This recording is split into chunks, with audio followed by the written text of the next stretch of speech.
செய்து பூஜிக்கும் பக்தி அதிலும் உன்னை காணலாம்.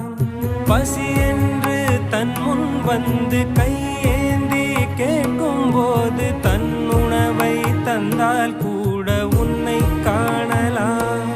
உன்னை காண பல கோடி இங்கு வாரி இறைக்கிறார்கள். எளிதாக உன்னை சேர இங்கு யாரு நினைக்கிறார்கள்.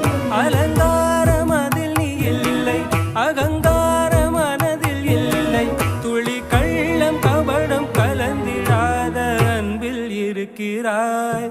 உணர்ந்தேன் உனையே